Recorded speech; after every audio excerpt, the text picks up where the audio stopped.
Hello students, welcome to study with me education.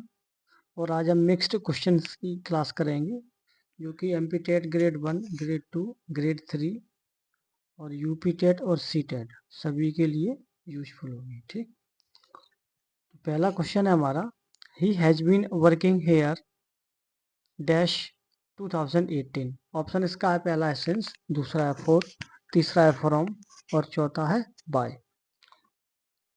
तो इसका correct option क्या होगा? यहाँ पर देखो क्या लिखा है, 2018। तो ये कैसा टाइम है? पॉइंट ऑफ टाइम है। ठीक, तो जहाँ पर पॉइंट ऑफ टाइम होता है उसके साथ हम सिंस का प्रयोग करते हैं। ठीक, तो ऑप्शन हमारा ए राइट हो जाएगा। ठीक, इसके अलावा एक टाइम होता है फोर, ये कहाँ पर आता है? ये ड्यूरेशन में आता है। ठीक, तो यहाँ पर राइट ऑप्शन हो जाएगा आपका option number A.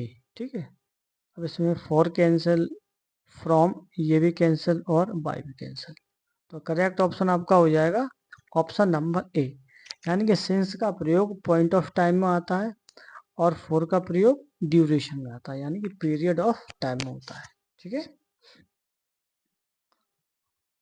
Next sentence है, she speaks dash honest women. Option इसमें ए, एन, द और नो आर्टिकल। तो इसमें देखो राइट हमें आर्टिकल फिलअप करना है। तो वर्ड क्या है? ऑनेस्ट। ऑनेस्ट में क्या रहता है? एच साइलेंट होता है। ठीक, और जो साउंड आता है ओ से आता है। अब ओ से जब साउंड आ रहा है तो ये कैसा हो जाएगा? वोवल्स हो जाएगा। ठीक, वोवल्स क्या होते हैं आपके?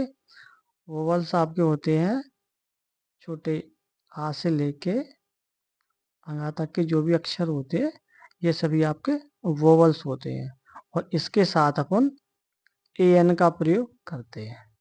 ठीक है, इसलिए इसमें राइट ऑप्शन हो जाएगा ऑप्शन नंबर बी। ठीक, अब आपका ए कैंसिल, द कैंसिल और नो आर्टिकल ये भी कैंसिल। तो करेक्ट ऑप्शन आपका हो जाएगा option number A. Next question है, neither Ram nor his friends dash present. Option इसमें पहला एच, दूसरा है वाच, तीसरा है आर और चौथा है हैच। अब देखो ये जो क्वेश्चन है ये सब्जेक्ट वर्ब एग्रीमेंट का क्वेश्चन है। तो इसमें एक रूल है कि जब दो सब्जेक्ट आइदर और या फिर नाइदर नॉर से जुड़े हों तो वर्ब हमेशा सेकंड सब्जेक्ट के अकॉर्डिंग यूज होती है। ठीक, अब हमारा सेकंड सब्जेक्ट इसमें क्या है? प्लूरल है। ठीक, तो प्लूरल होने की वजह से इसमें प्लूरल हेल्पिंग वर्ब का प्रयोग होगा। ठीक, अब इसमें देखो इज आपका कैंसिल, वाज ये भी कैंसिल और हैज ये भी कैंसिल, क्योंकि ये तीनों ही वर्ब कैसी हैं? आपकी सिंगुलर है। ठीक, और हमें प्लूरल सब्जेक्ट के अकॉर्डिंग लगाना है, तो हमारा राइट ऑप्शन हो जाएगा ऑप्शन नंबर सी।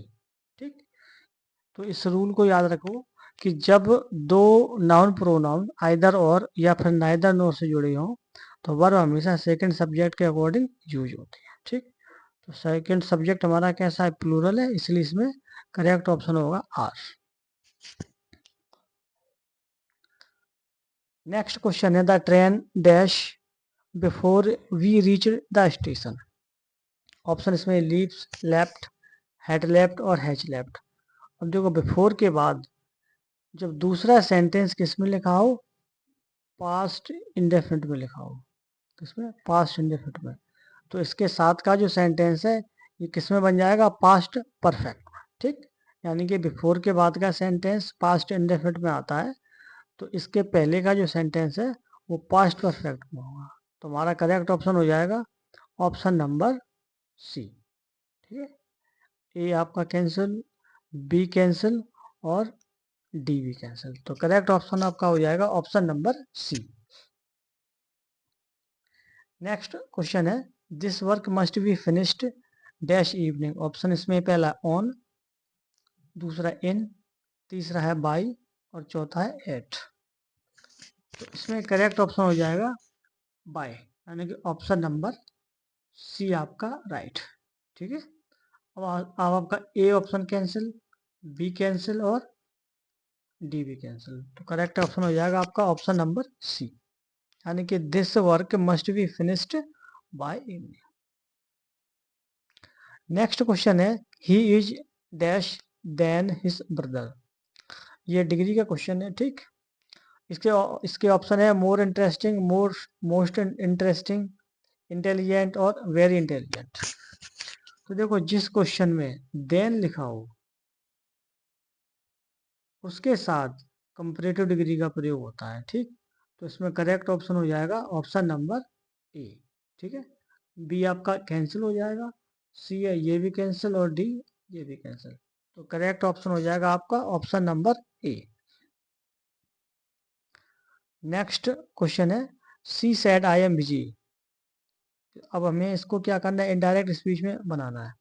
पहला सेंटेंस है she said that she is busy, दूसरा है she said that she was busy, तीसरा है she says that she says she was busy और चौथा है she told she is busy. अब देखो जब हम इसको इनडायरेक्ट में बनाएंगे तो इसका क्या हो जाएगा कि सी सेड कंजक्शन लग जाएगा दैट और आई को हम सब्जेक्ट से चेंज कर देंगे, ठीक। सब्जेक्ट इसमें क्या है सी, वो यहाँ से चेंज हो जाएगा। तो इसका हो जाएगा सी सेड दैट सी और इज आर एम जो सेंटेंस में लिखा हुआ है ये चेंज हो गया, किस में बदल जाएगा वाज वर्ब में, ठीक। जब हमारी रिपोर्टिंग वर्ब पास्ट में हो और सेंटेंस इज आर एम का लिखा हो तो अब वाज वर्ब में चेंज हो जाता है, ठीक। तो करेक्ट ऑप्शन इसमें हो जाएगा ऑप्शन नंबर बी, ठीक है। ए कैंसिल, सी है ये भी कैंसिल और डी ये भी कैंसिल, ठीक। क्योंकि इसमें टोल्ड लिखा है ये भी कैंसिल हो जाएगा, ठीक है। और ये सेज में कर दिया ये भी कैंसिल हो जाएगा, ये सेज में लिखा, जबकि रिपोर्टिंग वर्ड पहले से पास्ट में है ना, ये कैंसिल हो जाएगा। करेक्ट ऑप्शन हो जाएगा इसका option number B. Next question है I prefer tea dash coffee. Option इसमें पहला है देन, दूसरा है फ्रॉम, तीसरा है टू और चौथा है फोर। तो याद रखो प्रेफर शब्द के साथ हमेशा टू प्रपोजिशन का प्रयोग होता है, ठीक। इसमें क्या लिखा है प्रेफर, तो प्रेफर के साथ हमेशा टू प्रपोजिशन आता है, ठीक। इसलिए करेक्ट ऑप्शन हो जाएगा आपका option number C. A cancel, B cancel और डी ये भी कैंसिल। तो करेक्ट ऑप्शन आपका हो जाएगा option number C. He dash obey his parents. और ये मोरल ड्यूटी में हमें बनाना है। पहला है मे, दूसरा है मस्ट, तीसरा है कैन और चौथा है माइट, ठीक है। अब देखो मोरल ड्यूटी में कैसे बनेगा, देखो या तो और टू हो, और टू से बन जाएगा, या शुड से भी कभी कभी बन जाता है, मगर ये ऑप्शन इसमें नहीं है। तो फिर क्या आ जाएगा यहाँ पे मस्ट, ठीक। क्योंकि इसका अर्थ भी होता है चाहिए, है ना। और टू का भी अर्थ चाहिए होता है और शुड का अर्थ भी चाहिए होता है, मगर इसमें ये दो ऑप्शन नहीं है तो इसमें फिर आ जाएगा मस्ट वाला ऑप्शन, यानी करेक्ट ऑप्शन बी, ठीक। ए कैंसिल में आता है कहाँ पर पॉसिबिलिटी में, कैन आता है आपका एबिलिटी में आता है, ठीक। और मे का पास्ट फॉर्म माइट होता है। तो इस क्वेश्चन में करेक्ट ऑप्शन हो जाएगा option number B. Next sentence है the letter dash by him yesterday, ठीक। पहला ऑप्शन है राइट्स, दूसरा इज रिटर्न, तीसरा है वाज रिटर्न और चौथा है हैज रिटर्न। अब देखो सेंटेंस किसमें लिखा है पास्ट में, क्योंकि इसमें क्या लगा है यस्टरडे, ठीक। तो हमें पास्ट का ही कैसे बनाना पड़ेगा, ठीक है। तो पास्ट का बनाओगे तो आपकी इज रिटर्न कैंसिल, ठीक। राइट से ये तो वैसे कैंसिल हो जाएगा, ठीक, क्योंकि यहाँ पर क्या लिखा है बाई। तो सेंटेंस किस में बनेगा पैसिव में बनेगा, ठीक है। तो दो ऑप्शन आपके कैंसिल हो गए, हैज रिटर्न ये भी प्रेजेंट का आता है ये भी कैंसिल हो जाएगा, क्योंकि यहाँ पर क्या लगा है यस्टरडे, ठीक। इसलिए सेंटेंस बनेगा पास्ट में। तो ये पास्ट इंडेफिनिट का पैसिव वॉइस बन जाएगा कि the letter was written by him yesterday. तो ऑप्शन नंबर आपका सी राइट हो जाएगा, ठीक है। नेक्स्ट क्वेश्चन है hardly dash the room when it started raining. Option इसमें he entered, did he enter, had he entered या ही हैड एंटर्ड। अब देखो व्हेन के बाद जब दूसरा सेंटेंस, व्हेन के बाद जब दूसरा सेंटेंस पास्ट इंडेफिनिट में लिखा हो तो उसके साथ का सेंटेंस किसमें बनता है पास्ट परफेक्ट, ठीक। इसलिए इसमें करेक्ट ऑप्शन हो जाएगा आपका ऑप्शन नंबर सी, ठीक है। ए कैंसिल हो जाएगा, बी कैंसिल हो जाएगा और ऑप्शन डी भी कैंसिल हो जाएगा। दूसरा, हार्डली शब्द के बाद हमेशा इन्वर्सन का प्रयोग होता है। ठीक, इन्वर्सन क्या होता है? इन्वर्सन में जो हेल्पिंग वर्ब होती है वो सब्जेक्ट के पहले यूज होती है। ठीक है। अच्छा, एक चीज और कि हार्डली शब्द के साथ हमेशा व्हेन कंजक्शन का भी प्रयोग होता है। ये 2 पॉइंट आप याद रखना इसके साथ। ये देखो, ये व्हेन लिखा हुआ है, हार्डली के साथ हमेशा व्हेन कंजक्शन का प्रयोग होता है, पहला पॉइंट। दूसरा पॉइंट है हार्डली के साथ इन्वर्सन का भी प्रयोग होता है, 2 पॉइंट। ठीक। तीसरा पॉइंट इसमें यह भी है कि व्हेन के बाद जब दूसरा सेंटेंस पास्ट इंडेफिनिट में लिखा हो तो इसके साथ का सेंटेंस पास्ट परफेक्ट में बनता है। तो इस क्वेश्चन में 3 रूल्स आपको फॉलो करने। ओके, तो राइट ऑप्शन हो जाएगा आपका option number C. Next question है there is dash milk left in the jug. Option इसमें मैनी, फ्यू, लिटिल और सेवरल। अब देखो, ये मिल्क शब्द है, ये क्या है? ये आपका अनकाउंटेबल है। ठीक है, अनकाउंटेबल होने की वजह से यहाँ पर करेक्ट ऑप्शन हो जाएगा ऑप्शन नंबर सी, क्योंकि लिटिल का प्रयोग अनकाउंटेबल में होता है। ठीक है, इसलिए correct option option number C. A आपका कैंसिल, फ्यू कैंसिल, ये दोनों ही काउंटेबल में आते हैं, और सेवरल ये भी काउंटेबल में आता है, मगर जो लिटिल शब्द है ये अनकाउंटेबल में प्रयोग होता है। ठीक, तो ऑप्शन नंबर आपका सी राइट हो जाएगा। नेक्स्ट क्वेश्चन है he ran fast dash he missed the bus. Option इसमें पहला है बिकॉज, दूसरा है सो, तीसरा है दैट, बट, और चौथा है आल्दो। अब इसमें क्वेश्चन में लिखा है कि ही रेन फास्ट, वह तेज दौड़ा, फिर लिखा है डैश लगा के ही मिस्ड द बस, लेकिन क्या हो गई? बस मिस हो गई। तो जब दो सेंटेंस में आपस में क्या हो? कॉन्ट्रास्ट हो, ठीक, विरोधाभास की स्थिति हो, वहां पर हम बट का प्रयोग करते हैं। ठीक, तो इस क्वेश्चन के एक रूल याद रखो बट कंजक्शन का, कि जब दो सेंटेंस में आपस में कॉन्ट्रास्ट हो वहां पर हम बट कंजक्शन का प्रयोग करते हैं। ठीक, इसलिए इसका राइट ऑप्शन हो जाएगा ऑप्शन नंबर सी। ठीक, बिकॉज कैंसिल हो जाएगा, ये रीजन में आता है। सो ये भी कैंसिल हो जाएगा, और आल्दो मीन्स होता है हालांकि, ये भी कैंसिल हो जाएगा। तो आपका करेक्ट ऑप्शन हो जाएगा option number C. Next question है one of my friends dash a teacher. Option इसमें आर, वर, इज और हैव। अब देखो, ये सब्जेक्ट वर्ब एग्रीमेंट का क्वेश्चन है कि वन ऑफ के बाद, जिस क्वेश्चन में वन ऑफ लिखा हो उसके बाद जो प्लूरल जो सब्जेक्ट होता है प्लूरल आता है। ठीक, वन ऑफ के बाद सब्जेक्ट कैसा आएगा? प्लूरल आएगा, और वर्ब आएगी यहाँ पे, वो कैसी आएगी?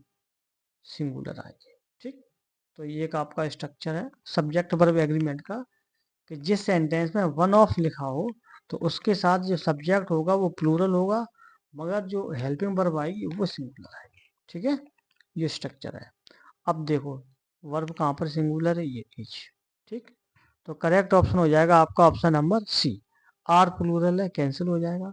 वर्ब प्लूरल है, ये भी कैंसिल हो जाएगा, और हैव भी प्लूरल है तो ये भी कैंसिल। तो करेक्ट ऑप्शन हो जाएगा आपका ऑप्शन नंबर सी, यानी वन ऑफ के बाद प्लूरल सब्जेक्ट होगा और सिंगुलर हेल्पिंग वर्ब होगी। ठीक, तो करेक्ट ऑप्शन आपका option number C. Next question है the child was afraid dash the dog. Option इसमें फ्रॉम, ऑफ, विद और बाय। तो अफ्रेड के साथ हमेशा ऑफ प्रीपोजिशन का प्रयोग होता है, अफ्रेड ऑफ होता है। ठीक, इसलिए करेक्ट ऑप्शन हो जाएगा इसका ऑप्शन नंबर बी। ठीक, फ्रॉम कैंसिल हो जाएगा, विद कैंसिल हो जाएगा, ये भी नहीं होता, और बाय भी कैंसिल हो जाएगा, यानी कि अफ्रेड के साथ ऑफ प्रीपोजिशन का प्रयोग होता है, इसलिए correct option option number B.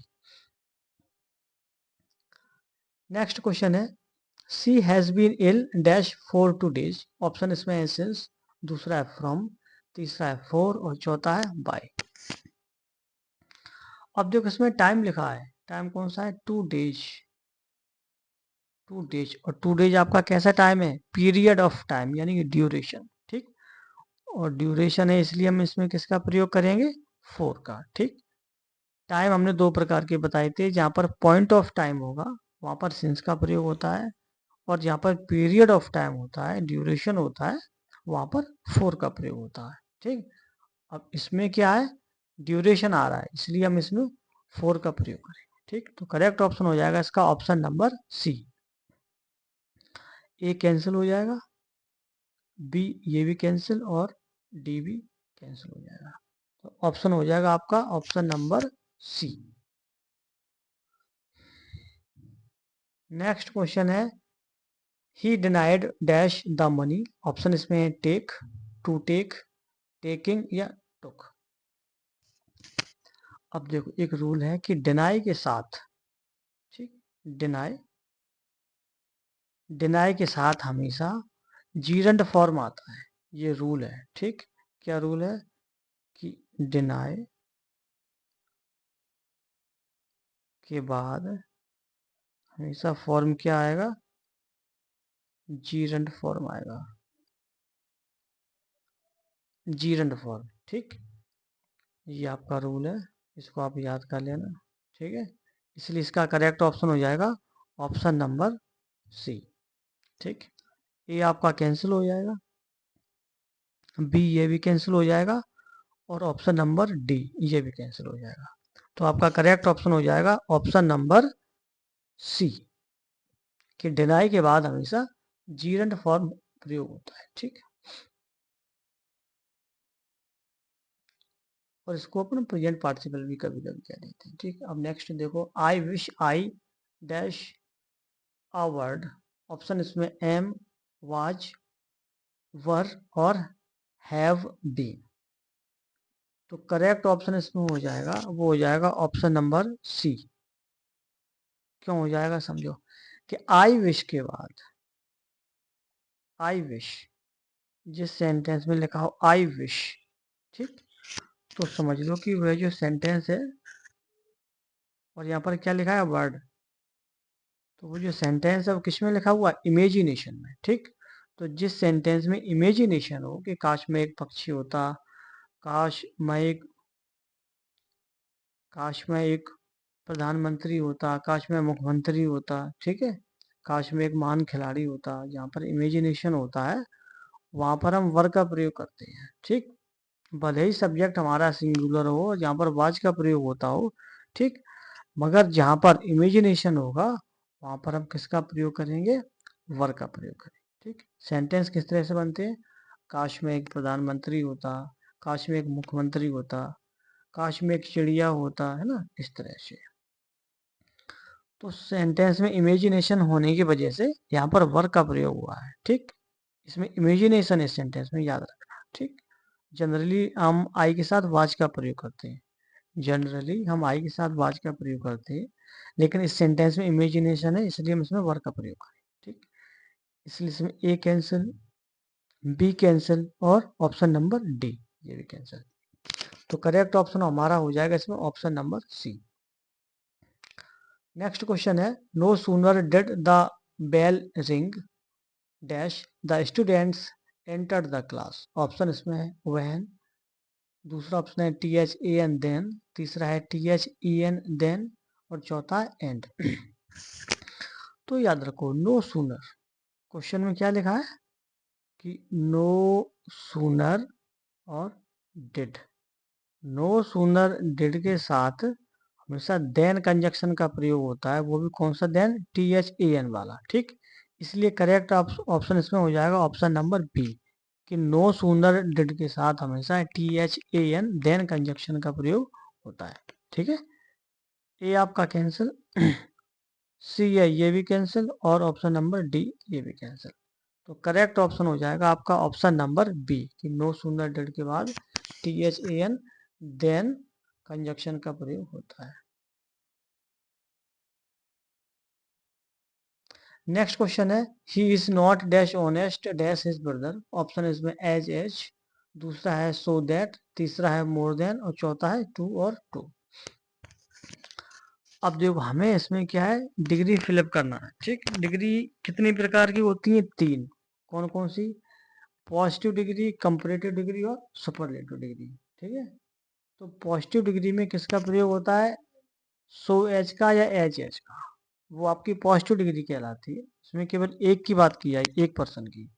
जब हम कंपैरिजन दो लोगों के बीच में करेंगे वहां पर कंपैरेटिव डिग्री होता है, ठीक है। वहां पर किसका प्रयोग होगा? मोर देन का, ठीक। तो पॉजिटिव डिग्री हो गई, कंपैरेटिव डिग्री हो गई। और सुपरलेटिव डिग्री में क्या होता है? जब कंपैरिजन मोर देन टू का हो, जब दो से अधिक लोगों के बारे में कंपैरिजन हो, वहां पर सुपरलेटिव डिग्री का यूज होता है, ठीक। तो याद रखो कि डिग्री कितने प्रकार की होती है? तीन, पॉजिटिव डिग्री, कंपैरेटिव डिग्री और सुपरलेटिव डिग्री, ठीक। अब इस क्वेश्चन में देखो, इसमें लगा ही is not dash honest dash is brother, ठीक। तो इसमें आ जाएगा एच एच, और ये आपकी पॉजिटिव डिग्री हो जाएगी। अभी हमने बताया कि पॉजिटिव डिग्री में एच एच या सो एच का प्रयोग होता है। कंपैरेटिव डिग्री में मोर देन का प्रयोग होता है। और सुपरलेटिव डिग्री में जब मोर देन टू रहता है तो वो फिर सुपरलेटिव के अर्थ में जाता है, ठीक। वहां पर कंपैरिजन दो से अधिक के अर्थ में हो। जब कंपैरिजन दो से अधिक लोगों में होगा तो वहां पर सुपरलेटिव डिग्री का प्रयोग होता है, ठीक। इसलिए यहाँ पे करेक्ट ऑप्शन हो जाएगा आपका ऑप्शन नंबर ए। बी आपका कैंसिल हो जाएगा, सो दैट नहीं आएगा, मोर देन ये भी नहीं आएगा, ठीक है। और TOO और टू ये भी नहीं आएगा। तो आपका करेक्ट ऑप्शन इसमें हो जाएगा एच एच, यानी कि he is not as honest as his brother, ठीक। यानी कि भाई इतना ईमानदार नहीं है जितना कि उसका भाई है, ठीक। तो इसका करेक्ट ऑप्शन हो जाएगा ऑप्शन नंबर ए, ठीक। अब क्लास हमारी खत्म होती है। हमारी क्लास आपको कैसी लगी आप हमें कमेंट में बता सकते हैं। जो भी आपके डाउट्स हों आप हमें वो भी बता सकते हैं, ठीक। और कोई भी टॉपिक आपको पढ़ना है तो आप हमें वो भी कमेंट में बता सकते हैं, ठीक। और ये जो क्लास है ये MPTET ग्रेड 1, ग्रेड 2, ग्रेड 3 और इसके अलावा आप पटवारी और SI सभी के लिए ये क्लास बहुत ही यूजफुल होगी, ठीक है। Okay, good night.